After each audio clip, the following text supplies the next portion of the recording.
La vida es sueño es una obra de teatro de Pedro Calderón de la Barca, estrenada en 1635 y perteneciente al movimiento literario del Barroco. Esta obra es sumamente importante no solo para el siglo de oro de las letras españolas, sino a su vez para el desarrollo de la poesía, la novela y el resto de disciplinas literarias, tanto de las letras españolas como de las universales. En este video, justamente por ello, vamos a analizar la relación entre el movimiento filosófico del existencialismo y la obra de La vida es sueño, así como el pensamiento de Pedro Calderón de la Barca.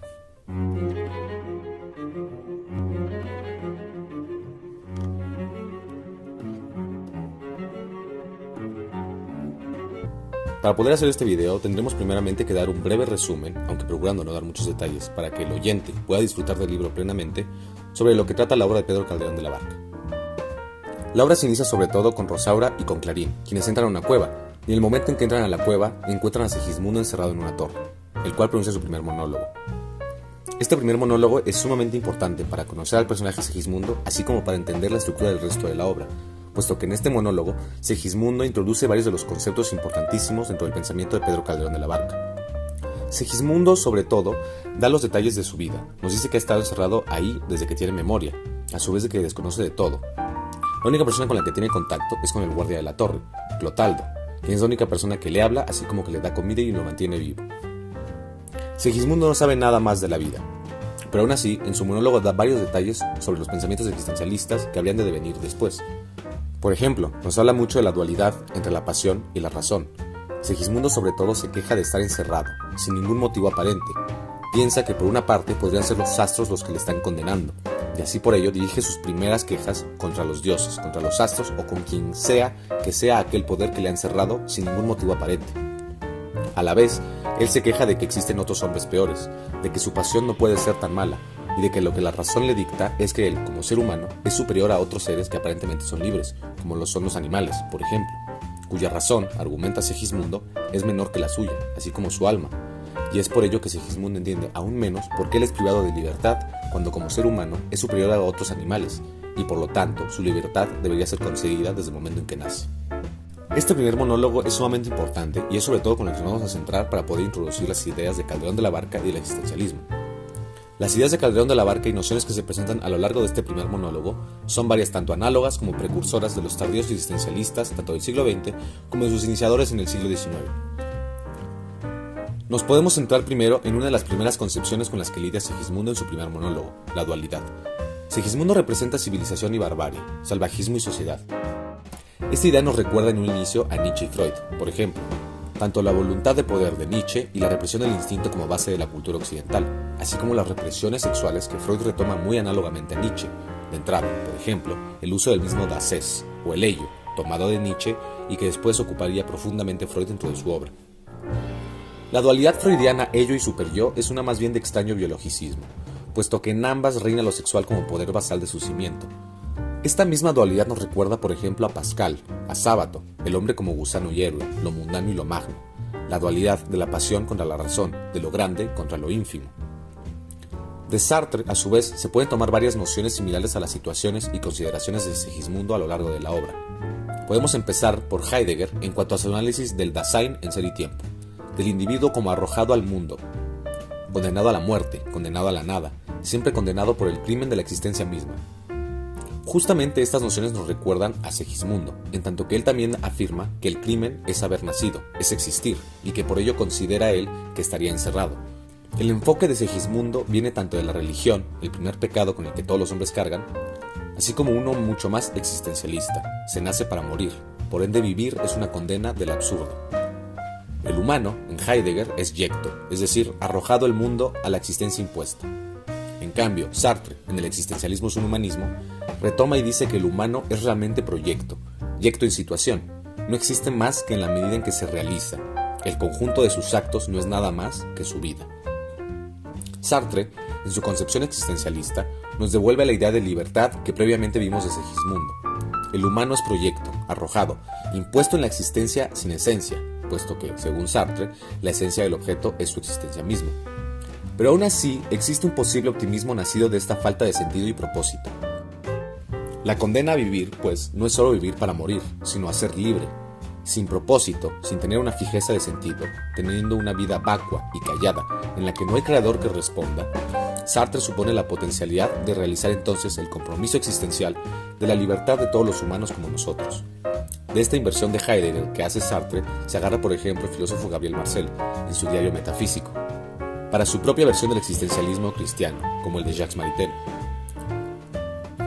Para la siguiente relación que podemos hacer entre Segismundo y las ideas de Sartre, tenemos que retomar un concepto clave dentro de la obra, y que, para hacerlo, lamentablemente, tendremos que dar algunos de los detalles que podrían arruinar parte de la sorpresa de la obra.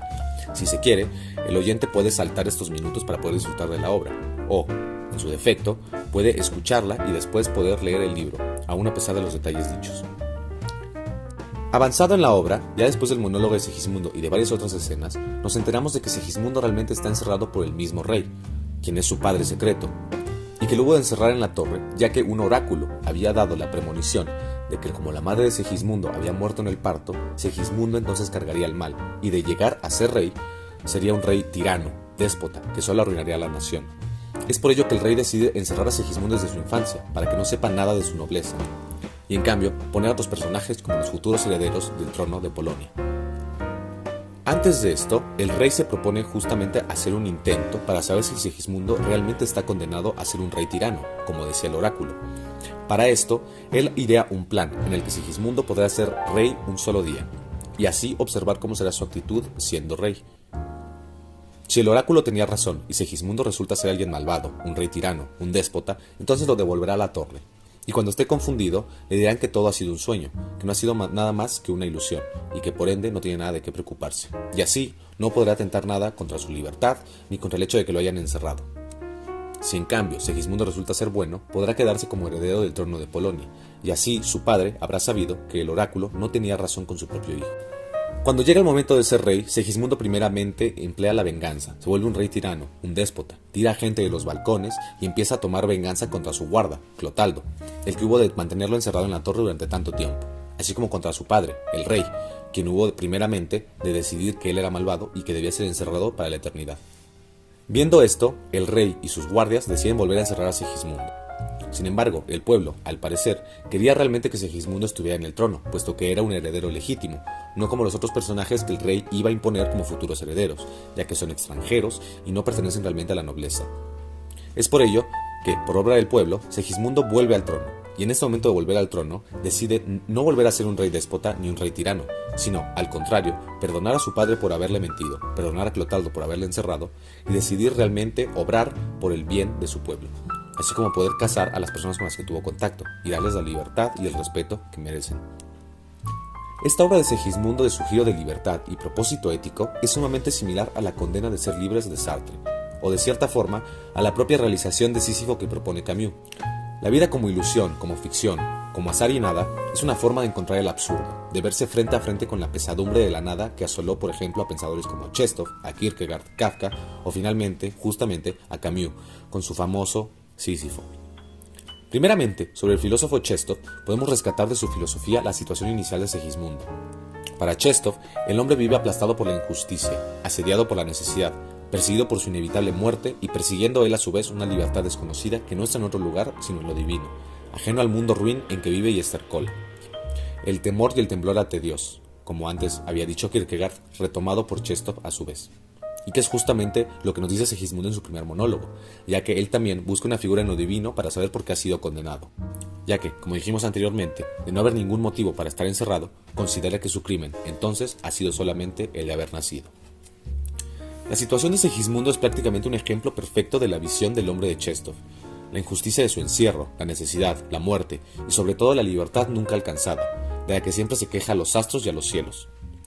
Segismundo sabe, o cree saber, al inicio, que la libertad está en los cielos, puesto que fueron los cielos quienes les dieron castigo a su vez. Volviendo a Camus, ya hemos mencionado la noción de la vida como ilusión como análoga al mundo absurdo de Camus.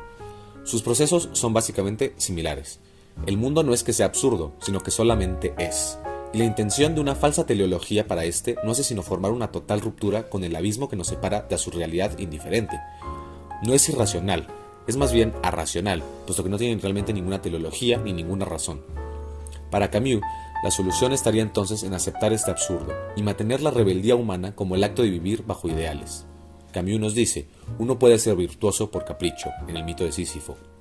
¿Y acaso eso no es justamente lo que hace Segismundo al final de la obra, cuando decide obrar en bien y ser un rey bueno?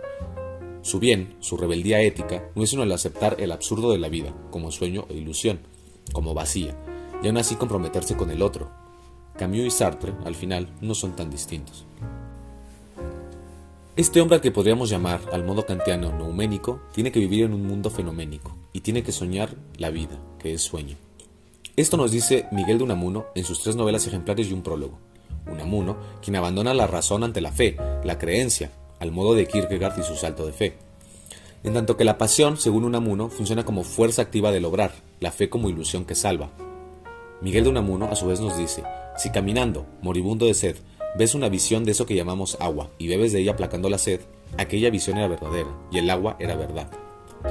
Es aquello que nos hace obrar de un modo u otro, más allá del pragmatismo. La verdad entonces sería irracional, es la pasión, es el movimiento, es aquello que nos hace movernos.